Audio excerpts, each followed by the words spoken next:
Praise the Lord. இயேசுவின் ரத்தம் ஜெயம். தினமும் இயேசு நிகழ்ச்சிக்கு உங்களை கர்த்தராகிய இயேசு கிறிஸ்துவின் நாமத்தில் வரவேற்கிறேன். செய்தியின் தலைப்பு, நீங்கள் எங்கே இருக்கிறீர்கள்? ஆதார வசனம் நெகேமியா 8:10. கர்த்தருக்குள் மகிழ்ச்சியாயிருப்பதே உங்களுடைய பலன். கிறிஸ்துவுக்குள் அன்பானவர்களே, கர்த்தருக்குள் இருப்பதே, நிலைத்திருப்பதே நம்முடைய பலன். அதுவே மகிழ்ச்சி.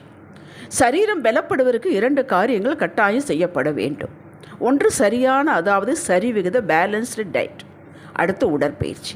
பல நோய்களுக்கு காரணம் தொடர்ந்தேர்ச்சியான உடற்பயிற்சி இல்லாததே.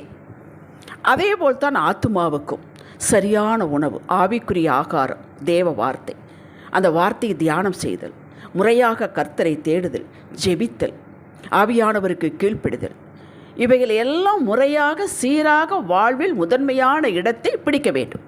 அதுதான் ஆத்துமாவுக்குள்ள ஒரு பேலன்ஸ்டு டயட். அடுத்து வாழ்வில் கற்றுக்கொண்டவைகளை அபியாசப்படுத்த வேண்டும். அதுதான் உடற்பயிற்சி போல. உடற்பயிற்சி இல்லைனால் சரீரம் சீர்கட்டு போயிடும். அதே போல் ஆத்துமாவுக்கு அந்த பயிற்சி வேண்டும்.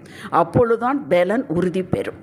வாழ்வில் இதை காட்டாவிட்டால், தினப்படி வாழ்வில் இதை அபியாசப்படுத்தாவிட்டால் நம் ஆத்துமா சோர்ந்து போய்விடும். முதலும் முக்கியமான பயிற்சி கர்த்தருக்குள் மகிழ்ச்சியாயிருப்பது. மகிழ்ச்சி என்பது நாம் விரும்பினது, எதிர்பார்த்தது, கிடைத்ததனால் வருவது அல்ல. வீட்டில் சண்டை இல்லை, ஆர்குமெண்ட் இல்லை என்பதனால் வருவது அல்ல. எல்லாமே ஸ்மூத்தாக பிசுறு தட்டாமல் போகிறது அதனால் வரக்கூடிய மகிழ்ச்சி அல்ல. எல்லாமே பர்ஃபெக்டாக, டிஸ்டர்பன்ஸே இல்லாமல் லாபகரமாக பிஸ்னஸ் போகிறது என்று துள்ளி குதித்து கண் மயங்கி நாம் இருக்கும் ஸ்தானத்தை மறந்து ஒருவித மயக்கத்தில் இருப்பதும் அல்ல. எப்பக்கத்தில் நெருக்கம் இருக்கட்டும், ஒடுக்கம் இருக்கட்டும், துன்பம், 1 அடி ஏறினால் 2 அடி சறுக்கல், இப்படி இருந்தாலும் சோர்ந்து போய் அப்படியே அமர்ந்து விடாமல், மேற்கண்ட 2ம் நிரந்தரம் அல்ல, விலகக்கூடியவைகள், போய்விடக்கூடியவைகள், மாறி மாறி வரக்கூடியவைகள் என்பதை உணர்ந்து, என்னுடைய மகிழ்ச்சி என்னால் அல்ல, கர்த்தரால் வரக்கூடியது. அந்த உள்ளான நிறைவு, திருப்தி, நானும் கர்த்தரும், அடுத்த ஸ்டெப்பு நானல்ல கர்த்தரே என்ற நிலையில் உலகத்தை நெகிழ்வாக பிடித்து கொண்டு, உலகத்தை விட்டு நாம் பிரிந்து வாழ முடியாது. கர்த்தரை உறுதியாக பிடித்து கொண்டு, அவரே சகலத்திற்கும் பொறுப்பு என்பதை வாழ்கிறோம் அல்லவா? அதுதான் மகிழ்ச்சி, அதுதான் பலன். அவரிடம் சகலத்தை சாட்டிவிட வேண்டும். அன்றைய வேலை, அதுவும் அப்போது என்ன செய்ய வேண்டுமோ அதை கண்ணும் கருத்துமாக செய்து கொண்டு, எதுவும் உங்கள் ஆத்துமாவை தொடாமல் ஒரு டிஸ்டன்ஸில் வைத்துவிட்டு நடக்கும் வாழ்வே மகிழ்ச்சி. கர்த்தருக்குள் மகிழ்ச்சி. இதுவே நம்முடைய பலன், ஆத்தும பலன். இது ஒருவனும் அசைக்க முடியாது இப்பேற்பட்டவர்கள். இது சாதாரண பலன் அல்லங்க, யானை பலன். இதில் பயிற்சி பெற்று இதிலேயே வாழ்பவர்களுக்கு புரியும். இதற்கு எப்போதும் சொல்வது போல நான் சொல்கிறேன், முயற்சியும் இதனை தொடர்ந்த பயிற்சியும் வேண்டும். இதற்கு மிகவும் உதவுவது சகிப்புத்தன்மை. இதை பிள்ளைகளுக்கு சிறு வயதிலிருந்து அனுபவ பாடமாக நாம் கற்றுக் கொடுக்க வேண்டும். இந்த சகிப்புத்தன்மை இல்லாததால் தான் திருமணம் முறிவடைகிறது. இந்த சகிப்புத்தன்மை இல்லாதனால் பிஸ்னஸில் பிரிந்து போகிறார்கள். இந்த சகிப்புத்தன்மை இல்லாததனால் வாய்க்கு வரும்பொழுது கை கெட்டுன்னு வாய்க்கு எட்டாமல் போய்விடுகிறது. இந்த சகிப்புத்தன்மை அவசியம் வேண்டும். அது நம்முடைய இரத்தத்தில் ஊறிவிட வேண்டும். பவுல் தெசலோனிக்கேயர் சபைக்கு எழுதும்போது இவர்களை பாராட்டி எழுதுகிறான். இந்த சபையை பற்றி மற்ற சபைகளுக்கு எழுதும்போது குறிப்பிடுகிறான், அவர்களைப் போல என்று. நீங்கள் மிகுந்த உபத்திரவத்திலே பரிசுத்த ஆவியின் சந்தோஷத்தோடு திருவசனத்தை ஏற்றுக்கொண்டு எங்களையும் கர்த்தரையும் பின்பற்றவர்களாகி, கேட்டீர்களா? மிகுந்த சாதாரண உபத்திரவம் இல்லை, மிகுந்த உபத்திரவம். அதன் மத்தியில் சபைக்கு போகிறார்கள், அதன் மத்தியில் தேவனை துதிக்கிறார்கள், அதன் மத்தியில் வசனத்துக்கு கீழ்ப்படுகிறார்கள். அவர்களுக்கோ பஞ்சம் முடியவில்லை. அதன் மத்தியில் பணத்தை திரட்டுகிறார்கள் சபைக்கு, எருசலேம் சபைக்கு கொடுப்பதற்காக. அவர்கள் எருசலேம் சபையை பார்த்ததில்லை, கேள்விப்பட்டுத்தான் இருக்கிறார்கள். கேள்விப்பட்டவர்களுக்கே அத்தனையை தயார் பண்ணுகிறார்கள் பவுல் மூலமாக கொடுத்து அனுப்புவதற்கு. கேட்டீர்களா? இதுதாங்க மகிழ்ச்சி, இதுதான் பலன். மகிழ்ச்சியாக இருந்தால் மட்டும், அவருக்குள் இருந்தால் மட்டும்தாங்க மகிழ்ச்சி. அவர் பார்த்து கொள்வார், அவர் கவனிக்கிறார், கர்த்தர் கவனிக்கிறார், அவருக்காக கொடுத்தால் அவர் சந்தோஷப்படுவார் என்று அவரையே முன்னிறுத்தும் பொழுது வரக்கூடிய அந்த உணர்வு தான் மகிழ்ச்சி. அதனால் உண்டாகக்கூடிய பலன் யானை பலன். விசுவாசிகள் யாவருக்கும் மாதிரிகள் ஆனீர்கள் என்று பவுல் கேட்டார். கேட்டீர்களா? இதன் மத்தியில் தேவ வசனுக்கு கீழ்ப்படிந்து உதாரத்துவமாக அவர்கள் பணத்தை திரட்டினார்கள், உதவி செய்தார்கள். அது அவர் சொல்லுகிறார், ஊழியம் செய்கிற எங்களுக்கு அது உற்சாகத்தை கொடுக்கிறது என்கிறான் பவுல். 1 தெசலோனிக்கர் 1:6. மீண்டும் சொல்கிறார், நீங்கள் சகிக்கிற துன்பங்களிலும் உபத்திரவங்களிலும் பொறுமையையும் விசுவாசத்தையும் காண்பிக்கிறது நிமித்தம் உங்களை குறித்து நாங்கள் தேவனுடைய சபைகளில் மேன்மை பாராட்டுகிறோம். 2 தெசலோனிக்கர் 1:4.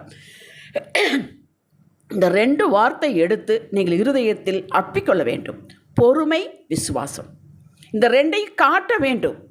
அவர் பொறுமையுள்ளவர், அவர் விசுவாசத்தில் உறுதியுள்ளவர் என்பதை மற்றவங்க சொல்ல வேண்டும், உங்களை பற்றி சொல்ல வேண்டும். அப்பொழுதுதான் நீங்கள் எங்கே இருக்கிறீர்கள்? கீழே இருக்கிறீர்களா, மேலே இருக்கிறீர்களா? உலகத்துக்குள் இருக்கிறீர்களா, கர்த்தருக்குள் இருக்கிறீர்களா? பிசாசின் கையில் இருக்கிறீர்களா, உங்களுடைய ஆத்தும பலோடு கர்த்தரை பிடித்திருக்கிறீர்களா என்பது தெரியும். நம்முடைய பேச்சு, செயல், அமைதியை ஏற்றுக்கொள்ளுதல், உற்சாகம், மற்றவர்களை உற்சாகப்படுத்தும். நமக்கு 1000 பிரச்சனைங்க கேட்டிருக்கிறீங்களா? எனக்கே 1000 பிரச்சனை. இதில் யார் இவங்களது அல்ல. 1000 பிரச்சனை வந்துடும். இந்த 999 கழித்து ஒரு 1000 வருது பாருங்கள், அது வந்துடும்.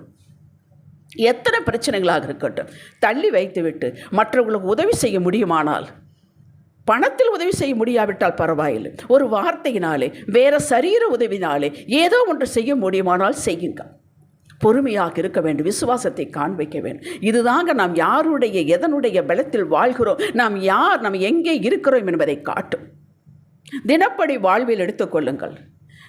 வீட்டில் இருக்கக்கூடிய பிரச்சனை வேலை ஸ்தலத்துக்கு கொண்டு போகக்கூடாது, அது இங்கேயே விட்டு போய்விட வேண்டும். வேலை ஸ்தலத்தில், பிஸ்னஸ் ஸ்தலத்தில் அங்கே இருக்கக்கூடிய பிரச்சனை வீட்டுக்கு கொண்டு வரக்கூடாது. அது வேறு, இது வேறு. அதை நாம் கற்றுக்கொள்ள தான் வேண்டும். வாழ்க்கையில் ஒரு பயிற்சி எடுக்க வேண்டும். அதற்கு வார்த்தை உதவும், ஆண்டவருடைய கிருபை உதவும். அதுக்காகத்தானே சொல்கிறார், என் கிருபை உனக்கு போதும் என்று. இது நாம் செய்கிறோமா என்று யோசித்து பாருங்கள். ஒரு சின்ன பசங்க, 2, 3, 4, 5 பசங்க தெருவில் வந்து கிரிக்கெட் விளையாடி கொண்டிருந்தார்கள். அந்த கிரிக்கெட் விளையாடும்போது அந்த பால் போய் ஒரு ஜன்னலில் பட்டு ஜன்னல் உடஞ்சிருச்சு. அந்த வீட்டுக்காரர் வந்து கீழே வடன்னு ஓடும்போது பசங்கள்லாம் ஓடி போயிட்டான். ஒரே ஒருத்தன் மட்டும் நின்னான். நான் தான் அங்கிள் அடித்தேன், உடஞ்சிருச்சு. காதை பிடிச்சிட்டு இதுக்கு தான் சொல்கிறது, வரக்கூடாது. அப்போ மற்ற எல்லோரும் வந்துட்டாங்க, ஏன்னா நாளைக்கு அவங்க ஜன்னல் உடஞ்சிடக்கூடாது இல்லை, எல்லாம் வந்து பிடிச்சிக்கிட்டார். திடீரென்று பார்த்தால் ஒரு வண்டி வந்து நின்றுது. அந்த பையனுடைய தகப்பனார் இறங்கி வந்தார். இறங்கி வந்து என்ன பிரச்சனைன்னா, ஒன்று கேஷுவலாக பேச ஆரம்பிச்சிட்டேன். ஏன்னா ஒரு பெரிய புள்ளி பேசி கொண்டிருந்தார். திடீர்னு பார்த்தா அந்த பையன் இன்னும் 2, 3 பசங்களோட ஒரே சிரிப்பு, ஆனந்தம். நேற்று பார்த்தியா கிரிக்கெட் எப்படி, இன்றைக்கி எங்கள் வீட்டுக்கு வர்றியா, இல்லை நான் உங்கள் வீட்டுக்கு வரட்டுமா, இப்படி சிரித்து பேசி கொண்டிருக்கிறாரு. அதுதாங்க பலன். அவங்க அப்பா வந்துட்டார், நீ பேசிக்குவாங்க, என்னமும் நடக்க, எனக்கு அதை பற்றி கவலை இல்லை. அந்த சிறு பையனுடைய என்ன நிலை இருந்ததோ அப்படித்தான் நாம் இருக்க வேண்டும். இந்த பிரச்சனையை இழுத்துக்கொண்டே போய்விட்டு கொள்ளக்கூடாது. இழுத்துக்கொண்டு போய் என்ன பிரயோஜனம்? நம்மால் சகிக்க முடியாது, சாதிக்கவும் முடியாது, விளக்கவும் முடியாது. அவர் தான் செய்யக்கூடியவர். அப்படி இந்த சிறு பையனை போல் ஒதுக்கி வைத்துவிட்டு நம்ம அடுத்த வேலையை பார்க்க வேண்டும். இதற்கு பயிற்சி வேண்டும், இதற்கு விசுவாசம் வேண்டும். நாம் யாருடைய இருக்கிறோம், அவருடைய என்ன நிலைமை, அவர் என்ன செய்வார், பொறுமை வேண்டும். ஆபிரகாம் பொறுமையோடு இருந்து தான் பெற்ற வாக்கை பெற்றுக்கொண்டான் அல்லவா சொல்லுகிறது எபிரெயர் 6:15. படித்து பாருங்கள். பொறுமை இல்லாவிட்டால் என்ன வாக்கு, என்ன கிருபை கொடுத்தால் ஒன்று நடக்காது. மற்றவர்களை நம்முடைய வார்த்தை, நம்முடைய செயல், பேச்சு மற்றவர்களை உற்சாகப்படுத்துமானால், தைரியப்படுத்துமானால், விசுவாசத்தில் வளர நிலைத்திருக்க செய்யுமானால், இதுவே பெரிய ஊழியம். ஒருவர் வந்து பேசி கொண்டிருக்கிறார், அந்த இடத்துல ஒரே சந்தோஷம், உற்சாகப்படுத்துகிறார், குஷிப்படுத்துகிறார். எல்லாரையும் பார்த்து லைஃப்பில் ரொம்ப லைட்டாக எடுத்துக்கங்க என்று சொல்லிக்கொண்டு பேசி கொண்டிருக்கிறார். எல்லாத்துக்கும் ஒரு சந்தோஷம். அவர் அந்த பக்கம் போய்விட்டார். போன உடனே சொல்கிறாரு, இப்போ போனார் அல்லவா, இவர் மாதிரி இருக்கணுங்க, அவருக்குள்ளே எத்தனை பாடுகள். ரொம்ப நெருங்கிய வட்ட ஒருத்தர் சொல்கிறார், அவருக்கு அத்தனை பிரச்சனை வீட்டில். அப்போ கேட்டவங்களுக்கு எப்படி இருக்கும், நாமளும் இப்படித்தான் இருக்கணும், எத்தனை பிரச்சனைகள் இருந்தாலும் இப்படித்தான் இருக்க வேண்டும், அப்படி சாட்சி இருக்க வேண்டும். இது உண்மையாக சொல்லுகிறேன். யோசேப்பு பாருங்கள், 20 வெள்ளிக்காசு அவனை விற்று விட்டார்கள். 20 வெள்ளிக்காசு கொடுத்து வாங்கி கொண்டு போகிறாங்க அது எகிப்திற்கு. அவன் வாங்கினவன் என்ன நினச்சிருப்பான், கொண்டு விற்கலாம், இதை விட கொஞ்சம் அதிகமாக விற்கலான்னு யோசிச்சுக்கிட்டே போயிருப்பான். யோசேப்பு என்ன யோசிச்சிருப்பான், அடுத்து நம்மளை கொண்டு எங்கே விற்பாங்களோ, அடிமையாக போகிறான். அவன் நினைச்சானா, இதே எகிப்துக்கு நான் அதிகாரியாக வருவேன் என்று அவனுக்கு தெரியுமா, நினைத்தானா? ஆனானே. அப்படிதாங்க உங்களுக்கு வரும். இதையெல்லாம் தற்காலிக பிரச்சனைகள், விட்டு விடுங்கள். கர்த்தருக்குள் இருங்கள். கர்த்தருக்குள் இருப்பதான் மகிழ்ச்சி. அவருடைய வார்த்தைக்குள் இருங்கள். அவருடைய அவர் என்ன சொல்லி இருக்கிறார் அந்த வார்த்தைக்குள் இருங்கள். யோபு ரோட்டுக்கு வந்துட்டாங்க. அப்போது என்ன சொல்கிறான்? நான் பொன்னாக விளங்குவேங்கிறான். அதுதாங்க மகிழ்ச்சி, அதுதாங்க பலன். அதனால தான் 42ஆம் அதிகாரத்தை ஒன்று வைத்து ஆண்டவர் சொன்னார், யோபுவை போல நிதானமாக நீங்கள் பேசவில்லை என்று. அப்போ நிதானமாக பேசுவது என்பது என்ன? பாசிட்டிவாக சொல்ல வேண்டும். எத்தனை பாடுகள், பிரச்சனை, இதையெல்லாம் தீர்ந்துவிடும். அப்பா எனக்கு வாக்கு கொடுத்திருக்கார், கர்த்தர் எனக்குள் இருக்கிறார், அவர் வேடிக்கை பார்க்க மாட்டார், அவர் செயல்படுவார். நான் இப்போ என்ன செய்ய வேண்டுமோ அதை செய்வேன். படுத்து விடக்கூடாது, உறங்கி விடக்கூடாது, சோர்ந்து போய் விடக்கூடாது. பிசாசு அமுக்கி விடுவான். ஒரு சிறு எதிர் நிகழ்வும் நம்மை கீழே தள்ளிவிடும், விசுவாசத்தை உறிஞ்சிவிடும், பிசாசின் பொய்க்கு இரையாகி விடுவோம். 1 பேதுரு 5ஆம் அதிகாரம் 6-7 அதைத்தானே சொல்லி, என்னிடம் தள்ளிவிடு, என்னிடம் அடங்கியிரு, ஏற்ற காலத்தில் உயர்த்துவேன். அந்த ஏற்ற காலம் வந்து கொண்டிருக்கிறது. அது பூமியில் உன்னை வாழ வைப்பேன், நான் அல்லவா உன்னை விசாரிக்கிறவன். அப்படித்தானே சொல்கிறார். இந்த வார்த்தை நம்மளை பலப்படுத்தாவிட்டால், இந்த வார்த்தை நமக்குள் உயிரோட்டம் கொடுக்காவிட்டால் நாம் கிறிஸ்தவர்களாக இருந்து பிரயோஜனம் இல்லை. நமக்கு மகிழ்ச்சியும் இருக்காது, பலனும் இருக்காது. யாரை நம்மை கீழே தள்ளிவிடலாம்? நம்மை கீழே இருப்பது மேலே இருப்பதும் அது நம்முடைய ஆத்ம பலனை பொறுத்திருக்கிறது. பாரம் நம்மை விட்டு அகன்று விடுகிறது அவரிடம் தள்ளும் பொழுது. அதுதாங்க மகிழ்ச்சி. பின் மகிழ்ச்சி என்பது கெக்க பக்கம் சிரித்து கொண்டிருப்பது அல்ல, அதான் பலன். ஏற்றுக்கொள்வது, ஒன்றுமே நடவாதவள் அடுத்த வேலையை பார்ப்பது, அதுதான் மகிழ்ச்சி, அதுதான் பலன். ஆவிக்குரிய காரியத்தில் வளர வளர நாம் இயேசுவை போல் மாறுகிறோம். மாற வேண்டும் என்பதற்காகத்தான் இயேசு இவ்வளவும் செய்து முடித்தார். அப்படி மாறும் பொழுது அவர் எப்படி இந்த பிரச்சனையை பார்க்கிறாரோ அப்படி நாம் பார்த்து பழகிக்கொள்வோம். அதற்காகத்தான் இத்தனை நற்செய்திகளும். இதுதான் மகிழ்ச்சி, பலன். சூழ்நிலைகள் வாழ்வின் ஓட்டத்தை மாற்றுவது கர்த்தர், நாம் அல்ல. யோவான் 15:5 உம்மால் என்னால் என்று உம்மால் எதுவும் செய்யக்கூடாதுன்னு சொல்லிவிட்டார். நாம் செயல்படாமலும் இருப்பதில் நாம் செயல்பட வேண்டும். என்ன செய்ய சொல்லியிருக்கிறாரோ அதை செய்கிறோம். அதற்கு அவர் கிருபை இருக்கிறது, உறுதி இருக்குது, பலன் இருக்கிறது. முழு மனதோடு செய்து முடிப்பதே மகிழ்ச்சி, நம்முடைய பலன். சூழ்நிலைகள் நம்மை மேற்கொள்ள நாம் விடக்கூடாது. அது நம்மை மேற்கொண்டு விட்டால் நாம் கீழே போய்விடுவோம். அப்படித்தானே ஆகிவிட்டது. ஆதியாகமத்திலே 3ஆம் அதிகாரத்தில் அதுதானே நடந்தது. ஆண்டவர் எங்கே இருக்கிறாய் கேட்டார்கள். அவரோடு உலாவி கொண்டிருந்தவர் அல்லவா. அந்த சூழ்நிலை, பொய்யின் சூழ்நிலை ஏற்றுக்கொண்டாலும் மேற்கொண்டு விட்டது. பயந்து ஓடி ஒளிந்து கொண்டார். நாம் தான் சூழ்நிலையை மேற்கொள்ள வேண்டும். நம்மளை ஒருவனும் தொட முடியாது. நமக்குள்ளே என்ன நடக்கிறதுன்னு யாருக்கும் தெரியக்கூடாது. அதுதான் பேலன்ஸ் டயட். ஆத்மாவுக்கு தேவ வாக்கு உங்களை பலப்படுத்தும். அது உங்களுக்கு ரிலாக்ஸ் கொடுக்கும். அது கொடுக்காவிட்டால் எங்கள் கர்த்தருக்குள் இல்லை என்பதாகும், விசுவாசத்தில் இல்லை என்பதாகும். பலனும் இருக்காது, மகிழ்ச்சியும் இருக்காது. வாழ்வு முற்றிலும் மாயைக்குள் சிக்கி கொண்டு போய்விடும். மாயை என்பது சொல்கிறார்கள், இருக்கட்டும், நமக்கு மாயை அல்ல. நாம் கர்த்தரோடு இங்கேயும் வாழ்வோம், அங்கேயும் வாழ்வோம். நமக்கு உண்மை. தாவீதுக்கு என்ன யோசித்துப்பார், எத்தனை உபத்திரம். வாழ்வே அவனுக்கு இல்லைங்க. காடு காடாக, கெபியாக பெலிஸ்தீர் தேசத்துக்குள் போய் ஒளிந்து கொண்டிருக்கிறான். அவருடைய இருப்பிடத்தை யோசித்து பாருங்கள். அந்த இருப்பிடத்தில் அவன் சொல்லுகிறான், 1000 பொன் வெள்ளியை பார்க்கல நீர் விளம்பின வேதமே எனக்கு நலம் என்கிறான். கேட்டீர்களா? வார்த்தை எனக்கு பிடித்து கொண்டேன், அதை என்னை துயப்படுத்தும். வார்த்தை தான் இயேசு, இயேசுதான் வார்த்தை. இயேசுவை நீங்கள் தொட்டு பார்க்காம இருக்கலாம், கையை பிடிக்க முடியாமல் இருக்கலாம். வேதத்தை எடுத்து வாசியுங்கள், அவரை நீங்கள் பார்ப்பீர்கள். நீங்கள் எங்கே இருக்கிறீர்கள் என்பது அது உங்களை பொறுத்தது.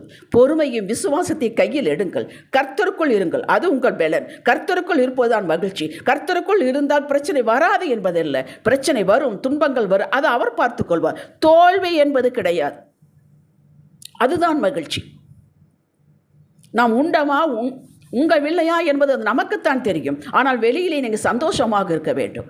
உங்களது உள்ளான இருக்கக்கூடிய சந்தோஷத்தை காட்ட வேண்டும். உள்ளான இயேசு இருக்கிறார் என்பதை நீங்கள் காட்ட வேண்டும். அதை அவர் பார்க்க விரும்புகிறார். அது எல்லாமே சரியாக இருந்து காட்டுவது என்பது அது அவசியமில்லை. ஒன்றுமே இல்லாத சமயத்தில், எல்லாமே எதிர்மறையாக இருக்கும் பொழுது இயேசுவை காட்டுங்கள். அதுதான் நீங்கள் எங்கே இருக்கிறீர்கள் என்பதாகும்.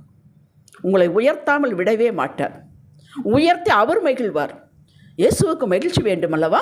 அது எங்கே இருக்கிறது என்பீர்கள்? நம்முடைய வாழ்வில் இருக்கிறது. ஜெபம். தகப்பனே, நீர் எனக்கு போதுமானவர், உமது கிருபை எனக்கு போதுமானது. உம்மாலே ஒரு சேனைக்குள் பாய்ந்து போவேன், உம்மாலே ஒரு மதிலை தாண்டுவேன். உம்மில் விசுவாசமாயிருந்து கொண்டு காரியம் செய்வதே என்னுடைய பலன். மற்றவர்களுக்கு சாட்சியாக இருப்பேன், உற்சாகப்படுத்துவேன்.